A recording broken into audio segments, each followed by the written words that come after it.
Hello everyone, আসসালামু আলাইকুম। আমি ফাতেমা বেগম বলছি ঢাকা থেকে। আপনি দেখছেন বাংলাদেশি ফাতেমা লাইফস্টাইল 24 চ্যানেল। দূরে কিংবা কাছে, আমাদের দেশ কিংবা প্রবাসে কে কোথা থেকে বসে এই মুহূর্তে আমার ভিডিওটি দেখছেন সেটা তো আমার ঠিক জানি না, তবে আশা রাখছি আমার প্রিয় আপু ভাইয়ারা সবাই খুব ভালো আছেন, সুস্থ আছেন এবং নিরাপদে আছেন। আলহামদুলিল্লাহ, আল্লাহ পাকের রহমতে আমিও ভালো আছি। চলে আসলাম আপনাদের মাঝে আরও একটি রমাদান ব্লগ নিয়ে। আমি যেগুলো ছোলা বুট সিদ্ধ করে ফ্রোজেন করে রেখেছিলাম সেগুলো অলমোস্ট শেষ হয়ে গিয়েছে।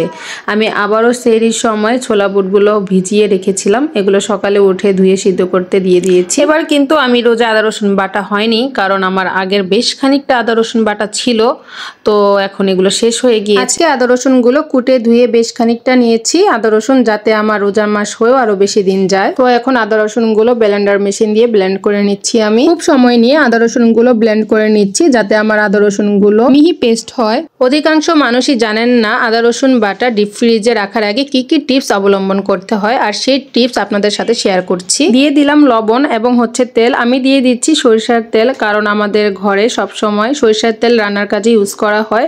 আপনারা চাইলে সয়াবিন তেলও দিতে পারেন। তেলের পরিমাণটা কিন্তু একটু বেশি দিতে হবে। তারপর লবণ আর তেল আদা রসুনের সাথে খুব ভালোভাবে মিক্স করে নিয়ে ডিপ ফ্রিজে রেখে দিতে হবে।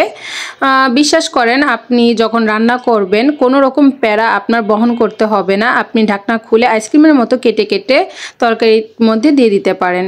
বিশ্বাস না হলে একবার একটু ট্রাই করে দেখতে পারেন, তারপর আমাকে একটু কমেন্ট বক্সে জানাবেন। আদা রসুনের কাজ শেষ হতে না হতেই এদিকে আমার ছোলা বুটও সিদ্ধ হয়ে গিয়েছে। ছোলা বুটগুলোকে একটু পানিতে ধুয়ে পানি ঝরা দিয়ে দিয়েছি, তারপর ভাগ ভাগ করে ডিপ ফ্রিজে করে রেখে দিব। এতে করে কিন্তু প্রতিদিন ছোলা ভিজিয়ে সিদ্ধ করা ঝামেলাটা থাকে না, আর সময়টাও কিন্তু অনেকটা বেঁচে যায়। খেসারি ডালও ভিজিয়ে রেখেছিলাম, ওগুলোকে আধা ভাঙ্গা করে ব্লেন্ড করে নিয়ে ভাগ ভাগ করে ডিপ ফ্রিজে করে রেখে দিয়েছি। আসলে 15 রোজা হয়ে গিয়েছে, তো সবই ফ্রোজেন করে রাখা অলমোস্ট শেষ হয়ে গিয়েছে, তো আবার পুনরায় সবকিছু করা লাগছে। বেরেস্তার জন্য পেঁয়াজ কুচি করে কেটে নিচ্ছি। আর সারাদিন অনেক কাজের প্যারা ছিল, তো আলহামদুলিল্লাহ কাজগুলো শেষ করতে পেরেছি। হাজবেন্ডকে বলে এই ট্যাংটা আনিয়েছিলাম এই কিউট জগটার লোভে পড়ে, আর এটা কিন্তু ভাইরাল হয়েছে এই জগটার জন্য। আর সত্যি কথা বলতে এই জগটা কিন্তু আমার খুবই ভালো লেগেছিল, আর কেন না জানি আমার ফ্রি জিনিস পেতে খুবই ভালো লাগে। জগের কোয়ালিটিটা খুবই ভালো ছিল, কিন্তু ট্যাংয়ের ফ্লেভারটা টেস্টটা একদমই ভালো ছিল না, আমার কাছে একদমই ভালো লাগেনি। আমার দুপুরের কাজকর্ম শেষ হয়ে গিয়েছে, এখন পুদিনা পাতাগুলো বেছে বক্সে করে রেখে দিব, আর এই ডালগুলো পানিতে ভিজিয়ে রাখছি। বিকেলে যখন ছাদে যাব তখন এই ডালগুলো লাগিয়ে দিব। এর মাঝে আমি অনেক কাজকর্ম সেরে ফেলেছি, যেমন ইফতারের আইটেমগুলো রেডি করে ছাদে চলে গিয়েছিলাম। ওদিকে আমার হাজবেন্ড গাছগুলোতে কীটনাশক স্প্রে করে দিচ্ছে, আর আমি ছাদে বেশিক্ষণ থাকিনি। আমি আমার বেগুন গাছে বেশ অনেক বেগুন ধরেছিল, সেখান থেকে দুটো ছেড়ে নিয়ে এসেছিলাম বেগুনি বানানোর জন্য। তো ঘরে চলে আসলাম, বেশি সময় নষ্ট করা যাবে না, কারণ ইফতারি বানাতে হবে, নয়তো বা দেরি হয়ে যাবে।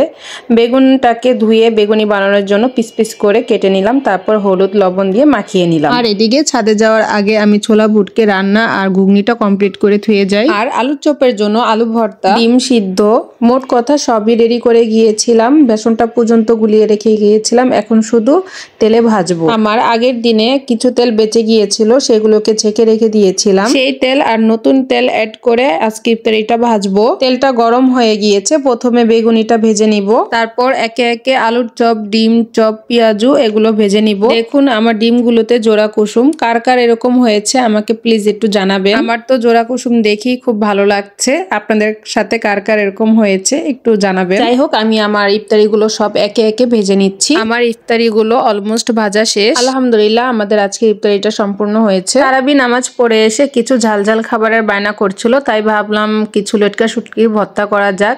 এটা আমার হাজবেন্ডের রেসিপি, আর ভর্তাটা উনি করে থাকে, আমি সব রেডি করে দিই। প্রথমে লটকা শুটকি পিস পিস করে কেটে খুব ভালোভাবে ধুয়ে নিতে হবে, তারপর পানি দিয়ে সিদ্ধ করতে দিতে হবে। আরেক চুলায় কাঁচামরিচ ভাজতে দিয়ে দিয়েছি, আর এদিকে শুটকিও সিদ্ধ হয়ে গিয়েছে। পানি ঝরা দিয়ে কাঁচামরিচ যখন আধা ভাজা হয়ে যাবে তখন শুটকিগুলো দিয়ে দিব।